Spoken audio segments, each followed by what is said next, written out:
Visit sayrite.com for all your project supplies, tools, and instructions. Hi, I'm Eric Grant with Sayrite. This is a dust collector bag for a shop vac, a similar shop vac that looks like this. It could be any kind of brand, but it has to be that style. I'm doing a lot of construction on a building, and there's a lot of drywall dust, a lot of sawdust, and I have gone through a lot of these bags. And in fact, usually they get so full that they actually rip. So I got tired of it, but I am a canvas maker and I decided to make my own bag that I can reuse. So I made a crude prototype, which you'll see in these clips right here, and tested it, and I was blown away by the results. It kept the filter from getting dirty, even with drywall dust, and it worked phenomenally, and I can empty it and reuse it again. In fact, I've used it up to 6 times. This is the testing of our prototype to show you the results. So the filter wasn't brand new, but as you can see, there's not much dust on there. There's a little bit.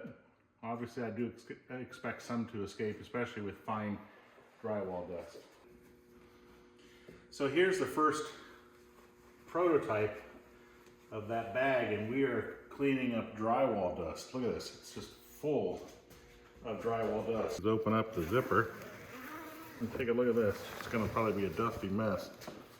But you know how drywall dust clogs up a filter.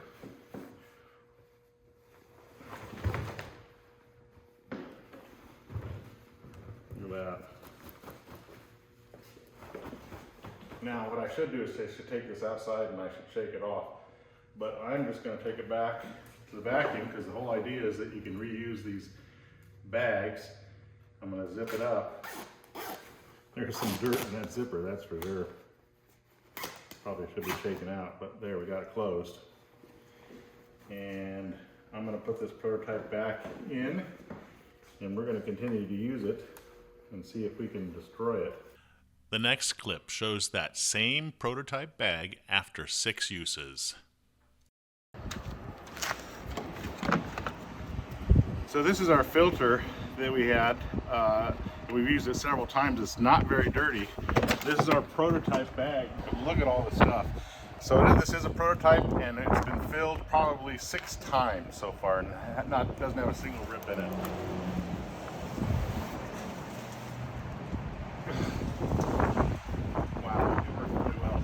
So with that prototype, we decided to make something a little bit more professional and finished, and this is the result. So this is for this vacuum, but you can make it any size you want. In this video, we'll show you how to make one of these things out of a spun-bonded polyester fabric and supplies you can get from Sayrite. It doesn't cost hardly anything, and it works phenomenally well. You do have to dump the bag because it does have a zipper, but you can reuse it multiple times. So the zipper's on the side. In the prototype, the zipper is at the bottom.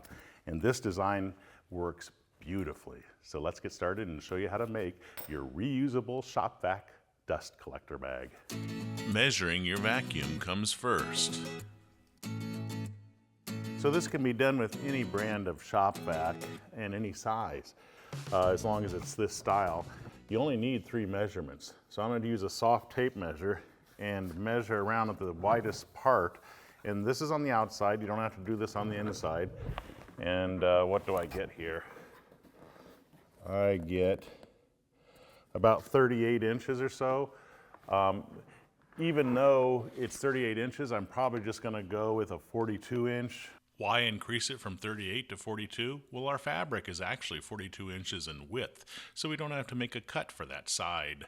And it's also very flexible, so it won't matter at all. And then the second measurement that you need is the height. And so we'll measure from the bottom of the cylinder up to the top, and I get about 13 inches. The third measurement is the inlet port. So what I'm going to do is I'm going to take my soft tape measure, and I'm going to measure the circumference of this. And as you can see, it is 7 3/4 inches. I don't know if you can see that.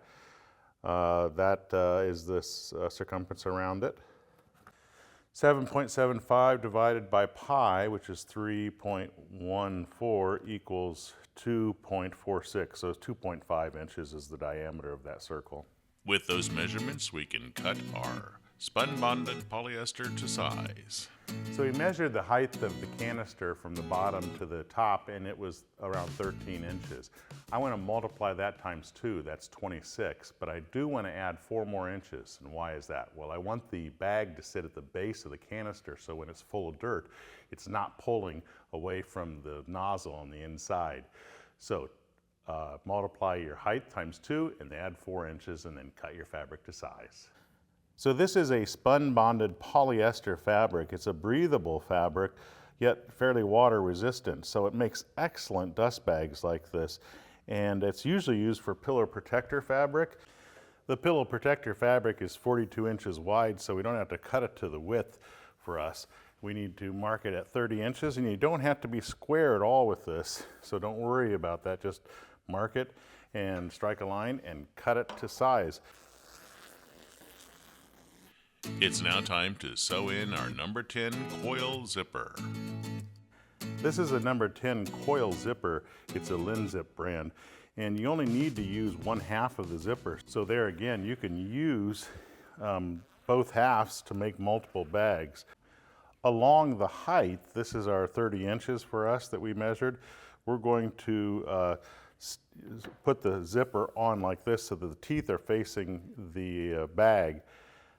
And we're going to flip it over so the teeth are up right now and put double-sided tape 1/4 inch. So we're going to flip the teeth up, and we're going to put this 1/4 inch basting tape for canvas and upholstery along the edge, very close to the raw edge of the zipper tape. And we just need enough to cover this entire side, this 30-inch piece. The zipper will cut beautifully with scissors. I'm just going to cut a little bit long by probably 1/4 inch or so. I'm going to peel off the transfer paper, and then we're going to baste the zipper down so the teeth are facing the fabric and just along this edge. So now we're going to flip it over, and we are going to put basting tape on this side. And a couple things the basting tape does for this bag. For one, it helps to seal the bag to keep the dirt and dust inside. And 2, it holds things in place while you take it to the machine and sew. So that's why I use it on this.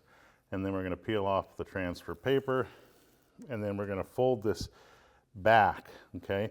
And sometimes the easiest way to fold it back is to flip it again, and then just so you can look at your fold. This is a very soft fabric, but all we want is a nice little crease that is fairly close to the teeth. Nothing has to be accurate, again, because this is just a dust bag, but just fold it in place. And you can peel it up if you're not happy, and you can reposition it. You just want to keep that fold a little bit away from the teeth.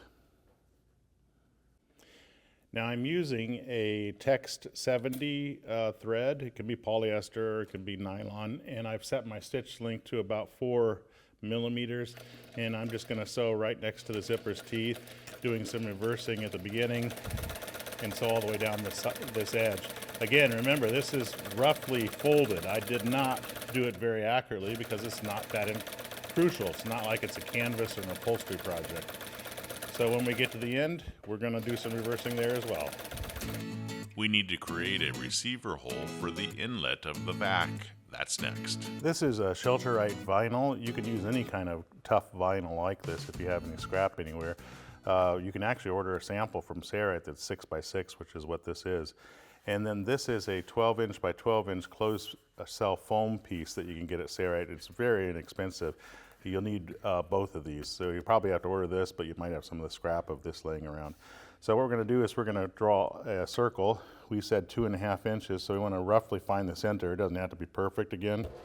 Put an awl in it. So to do 2.5 inches would be 1.25. So we're going to just put our scribe ball pencil in this and just mark around to that. And that is done. So we're going to use this 6x6 piece and just cut our closed cell foam. You can get 4 of these out of the closed cell foam because the closed cell foam is 12 by 12. This one is at least. So we're just going to cut it to that approximate size. Doesn't have to be totally accurate.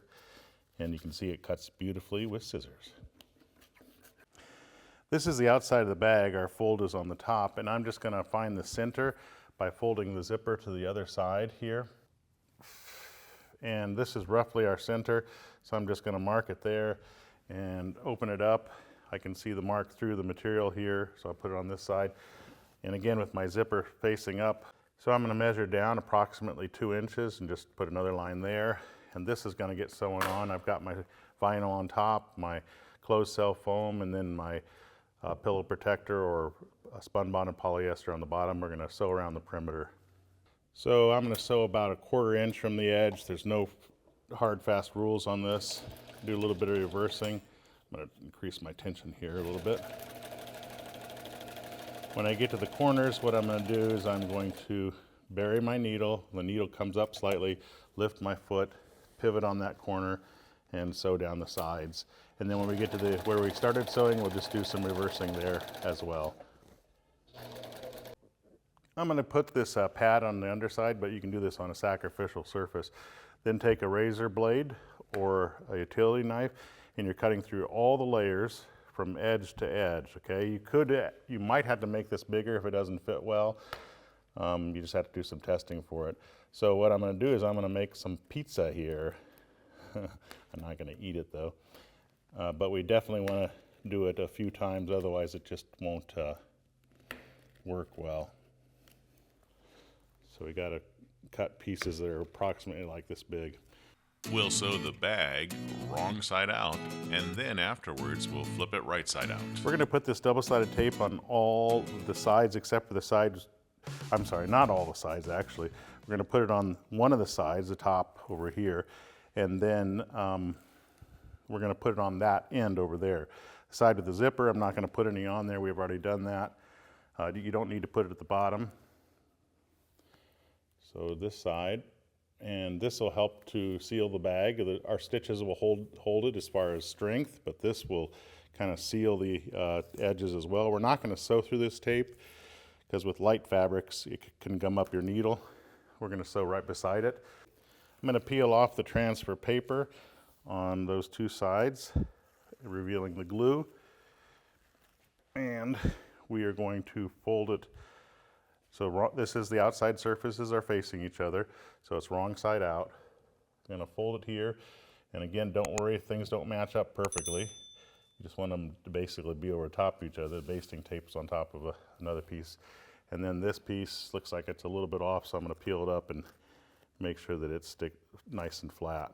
It's the beauty of double-sided tape, you can readjust.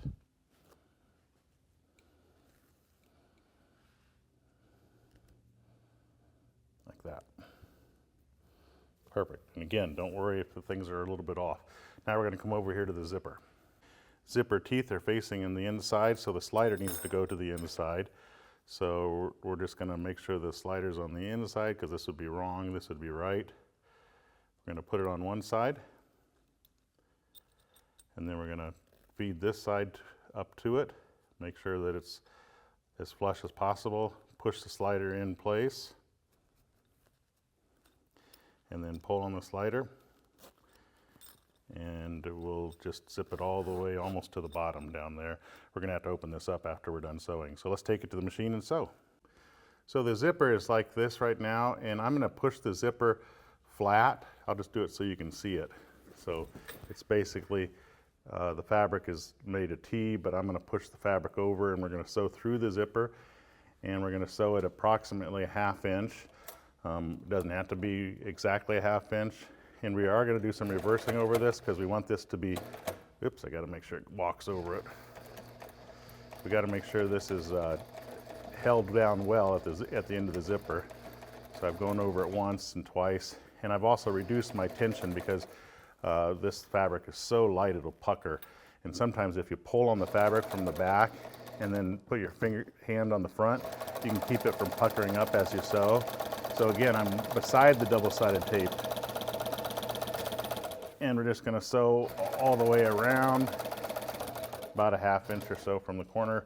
Bury the needle coming up, lift the foot, sew down this side. When we get down to the bottom over here, we'll just reverse again. The bag is now complete. It's now time to install it in our shop vac. So now we're going to turn it right side out. So we're going to open this up. The slider won't come off because it's sewing. And just insert your hand inside of here and turn it right side out, and then we're going to close up the zipper. And our bag is complete. There we go. So the zipper's on the side. The bag will sit like this. All right, so this is the bag, and what you want to do is you want to basically wrap it around the edges like this, so it kind of hugs. And the nice thing is this doesn't have much memory, so the bag will just fill up beautifully with air and keep all that dust from your filter. Push this over top of your spout. If you have to make the holes bigger, you can do so. I hope you can see that. I'm going to turn this around so you can see it. Make sure it's pushed all the way up and at the bottom as well until it's actually totally in the spout sticking out. And because of that closed cell foam, it's a really good trap, and it actually holds in place very well instead of the cardboard that usually comes with the paper ones. Okay, then your filter, which is a little bit dirty, just goes around the bag, and you don't have to be precise about it, and you're ready. For our list of materials and the tools that we use to make this bag, check out the description below. I'm Eric Grant, and from all of us here at Sayrite, thanks for watching.